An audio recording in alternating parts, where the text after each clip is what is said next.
Olá, boa tarde. Você acompanha agora notícias do Brasil e do mundo desta quinta-feira.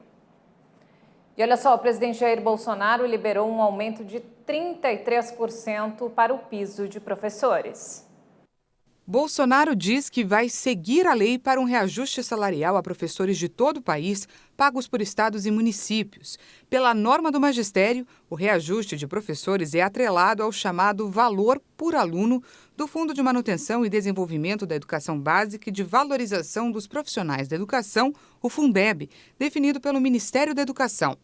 Pela variação da inflação nos últimos 2 anos, o reajuste do valor por aluno devia ser de 33% em 2022. Mas governadores e prefeitos estão tentando modificar a lei e o cálculo do reajuste como forma de minimizar o impacto nos cofres de estados e municípios.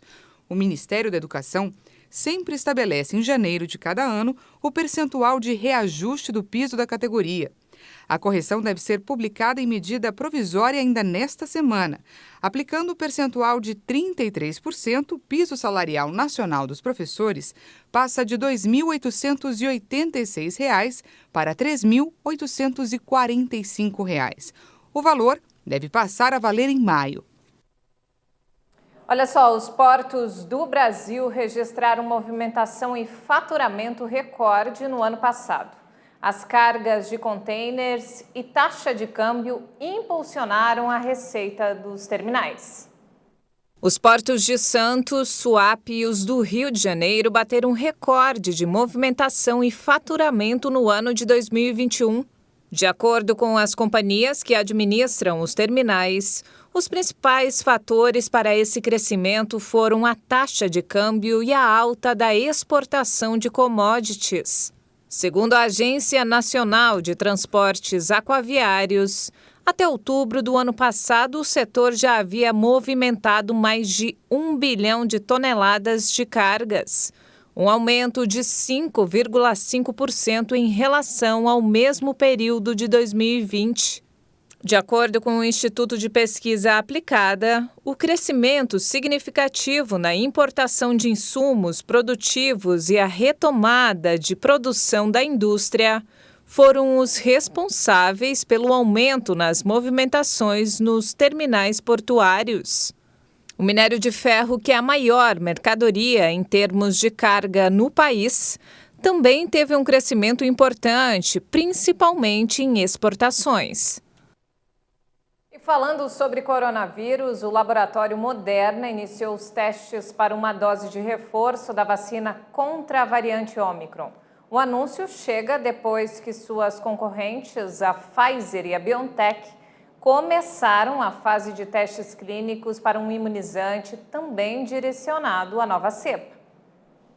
Vão participar dos testes 600 adultos. Metade já recebeu 2 doses da vacina Moderna há pelo menos 6 meses. E a outra metade recebeu as 2 doses iniciais mais o reforço já autorizado.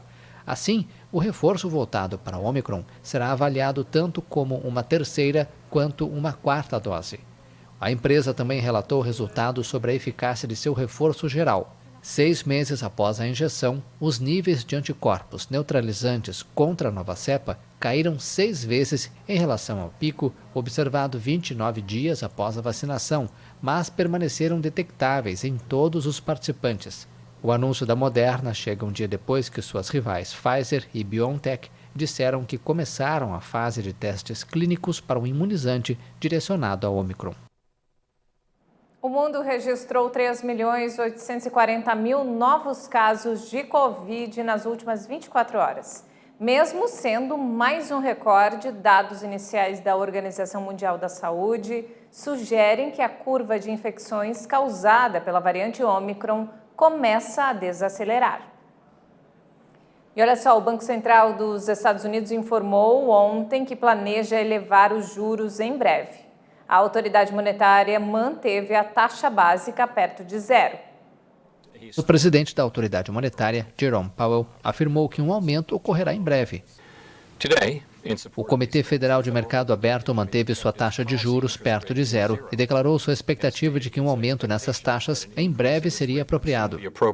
As taxas foram cortadas nos Estados Unidos em março de 2020 para enfrentar a pandemia de Covid-19. Ao aumentar os juros, o objetivo agora é combater a forte alta dos preços. No ano passado, a inflação nos Estados Unidos bateu um recorde desde 1982 e chegou a 7%.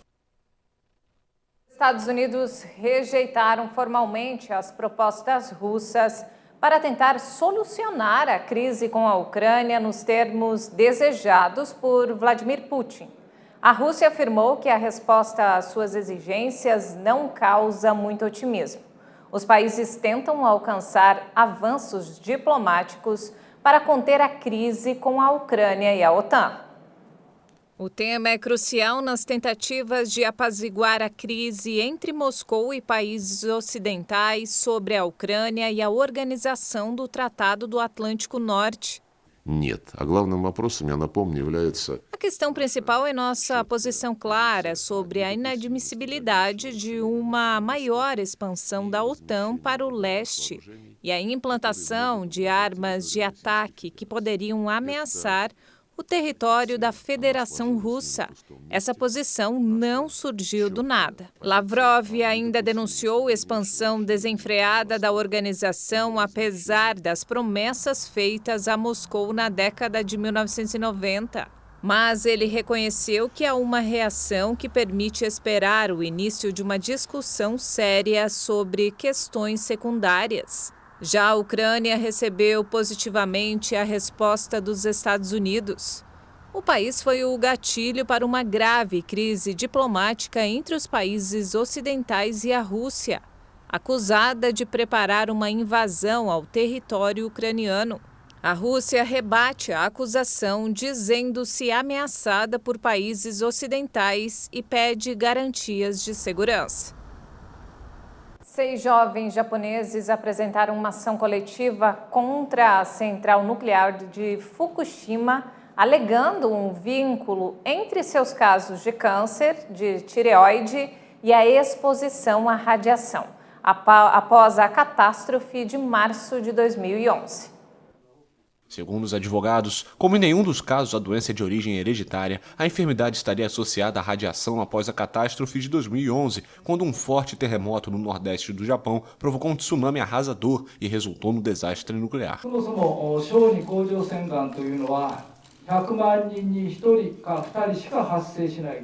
Câncer de tireoide na infância é uma doença muito rara. A frequência é de 1 ou 2 casos a cada 1 milhão de pessoas. O número de crianças em Fukushima está na casa de 300 mil, então pela conta, o normal seria ter um caso a cada alguns anos. Mas após o acidente nuclear, 266 casos nos testes da prefeitura e 27 casos adicionais separadamente foram registrados, totalizando 293 casos detectados. Os demandantes tinham entre 6 e 16 anos no momento do acidente nuclear e foram diagnosticados com câncer de tireoide entre 2012 e 2018. As autoridades negam que haja uma ligação entre os casos da doença com o desastre nuclear.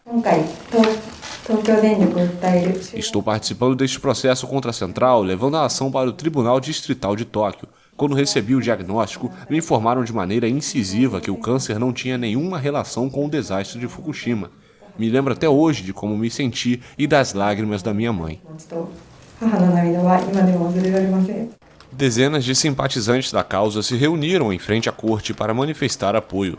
De acordo com os advogados, eles pedem à Tokyo Electric Power Company, operadora da central, uma indenização de 616 milhões de ienes, cerca de 5 milhões e 400 mil dólares. Um relatório da ONU publicado no ano passado afirma que 1 década depois do desastre nuclear, não foi documentado qualquer efeito nefasto para a saúde dos habitantes. Essa edição fica por aqui, eu volto daqui a pouco às 5 da tarde. Obrigada pela companhia.